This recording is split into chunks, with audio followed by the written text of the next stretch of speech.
perineum kan kalian tahu ya, ditekan, terus kemudian ini menekan ke belakang, dikendalikan, didorong deh. Nah, apanya yang kamu dorong? Badannya didorong, masukin tangannya. Ini neren bu, neren. Jadi ini begini, diusahakan ya tetap gini kan. Terus bu, neren lagi dikit, neren bu dikit, lagi dikit bu. Ya sudah bu, tiup kan gitu kan. Ini kalian pegang. Ini kan dipegang dulu, jangan biarkan dia nyungsep. Di sini kan ada ketubang, nah segala macam. Ini kan kalian pegang nih, jangan di ini baru dibersihkan dari mulut, hidung, mata, buang. Kan gitu kan. Setelah dia lahir, ini lahir kan kita cek ada belitan enggak? Ya kan? Kalau dia tidak ada belitan, kita tunggu dia melakukan putar paksi luar. Kalau ada belitan, kalau dia longgar, kita longgarkan ke arah kepala, lepaskan. Kalau misalnya dia ketat, kita potong dengan ini, jepit tali pusatnya, jepit potong, baru kita biarkan dia ini. Jadi setelah ini tidak ada belitan ya, kemudian kita akan menunggu putar paksi luar. Tolong diputar paksi luar. Ya, ini kan kebetulan dia kiri, jadi gampang ya. Terus kemudian kita sekarang setelah dia putar paksi luar, kita akan melakukan melahirkan kepala dengan teknik biparietal. Biparietal itu kan memegang kedua os parietal ya. Jadi tangan mana yang di atas bu, boleh saja.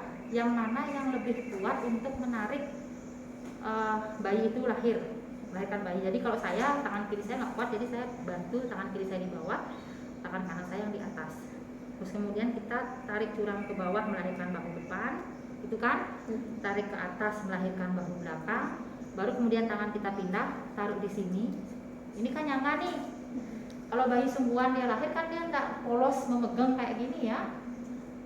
Terus kemudian tangan kiri kita baru melakukan sangga susur. Ini kan tangan ini, jempolnya ini kan untuk mengendalikan ini, karena dia tadi kan ketika di dalam kandungan yang benar itu kan dia begini. Jadi kalau ini tidak dikendalikan, dia akan bisa motes atas.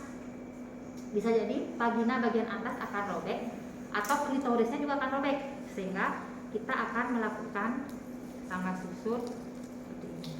Ini pegang, kemudian taruh di atas perut ibu. Yang tadinya di atas perut ibu kan sudah kita alasi dengan kain bersih, terus kemudian handuk. Devna, pasang handuknya. Jadi,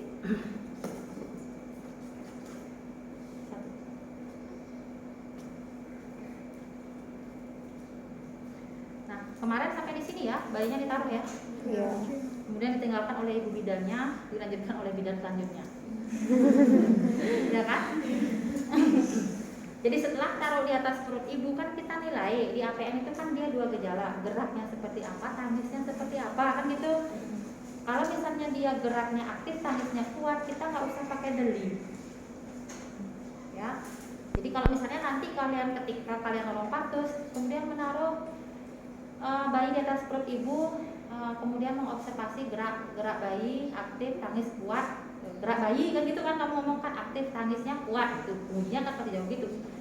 Kalau misalnya ibunya mengatakan gerak bayi nggak ada, tangisnya merintih, kamu ambil ini, kita sedot dari mulut dulu ya. Jadi ini bisa pakai ini ya. Jadi jangan disemprotkan di mulutnya bayi kalau kamu semprot, karena mungkin saja ya, karena kalian sudah gelagapan, terus kemudian nervous, tremor, ini kamu nggak tambah keluar, tambah masuk. Jadi pencet dulu di luar, kemudian ini kan taruh di bengkoknya, dipinggirkan lagi, baru ke hidung sampai bayi itu nangis. Kalau dia tetap tidak nangis, kalian nanti kan sudah dapat itu penanganan BBL asfiksia, nanti dapat, nanti lanjutnya ke sana. Setelah itu kita keringkan. Ya, kita keringkan, sudah kering, baru kita apakan? Kita ganti dengan yang baru. Gitu. Maaf Bang, karena kemarin itu dilangsungin dia dua. Iya, sama Bu. Jadi ada yang paling atas tuh dipakai ngeringin terus diganti. Nah, terus kalau misalnya yang ini ada darahnya, kena nggak? Kena kan? Kena kan? Nanti ibunya ketika dia pecah ketuban, misalnya basah kan basah semua. Tetapi itu tidak ada yang salah, tidak ada yang benar. Itu dikembalikan lagi ke seni. Ya. Jadi kalau misalnya ini taruh dua-dua, terus kemudian yang satunya basah, misalnya kena ini kan ini juga basah. Jadi ganti handuknya itu kita di atasnya gitu, taruh di sini. Jadi kan kita bisa kayak apa? Kayak mengganti lakan pasien yang ada apa? Mengganti spray dengan pasien di atasnya. Jadi ini dibuka, ini nutup, ini nutup, kemudian ini dipasang, ini masuk, ini tangan kalian juga sambil ngelepas.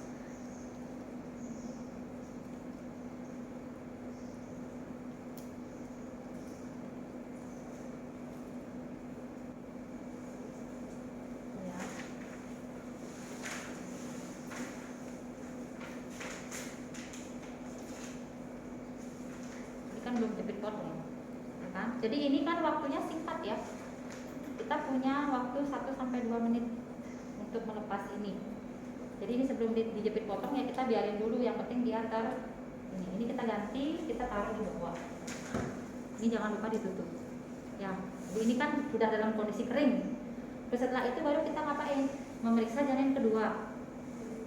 Ya kan? Janin kedua, bila ada janin kedua kita akan suntik oksitosin. Yang tadinya oksitosin kan udah disiapin di situ dari kala 2 pas mau lahir kan. Jadi bisa minta tolong saya disiapin. Nah tadi masuknya ke sini. Kemarin dibuka. Itu. Kemarin gitu kan, udah sedot oksitosin taruh sini. Iya. Iya. Itu kemarin Pak.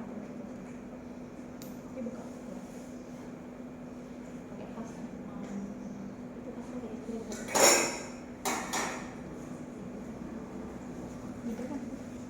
Udah bisa.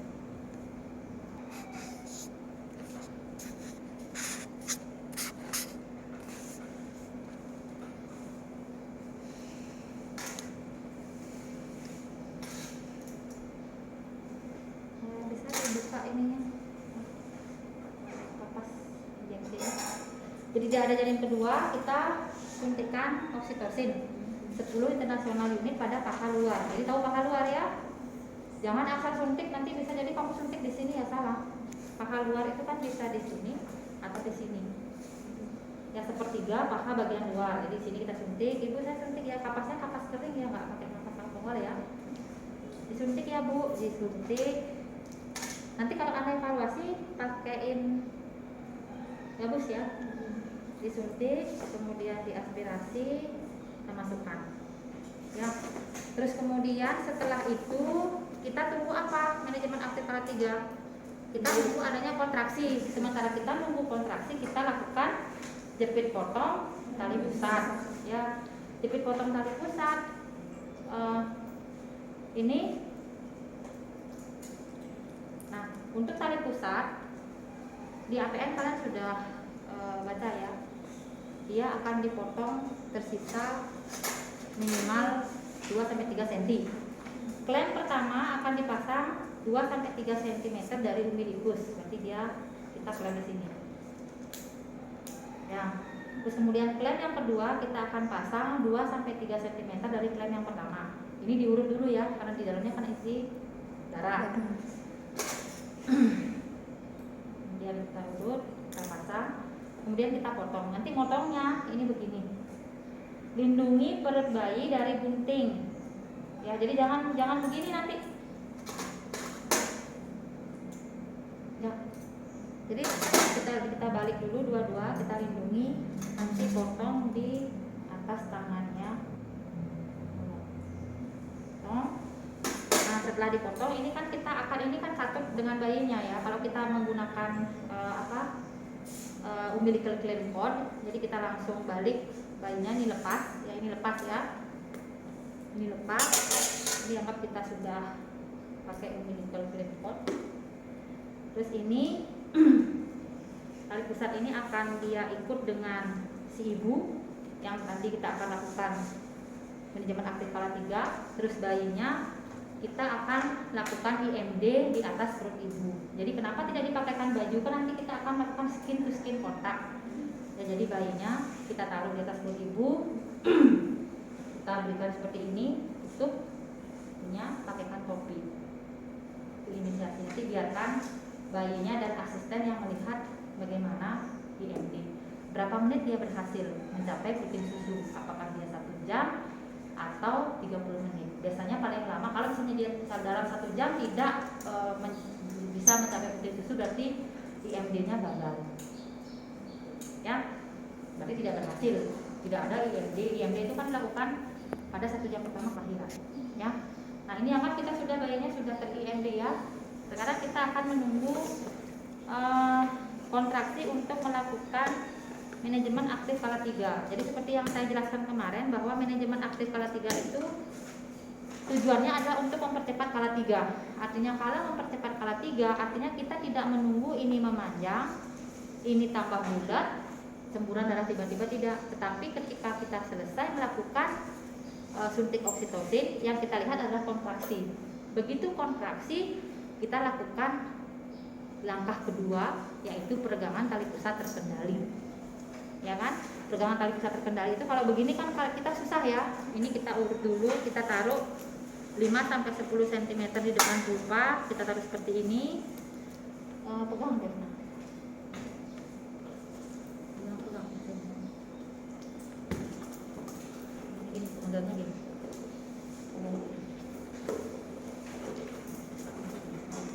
Taruh tangan ini kok.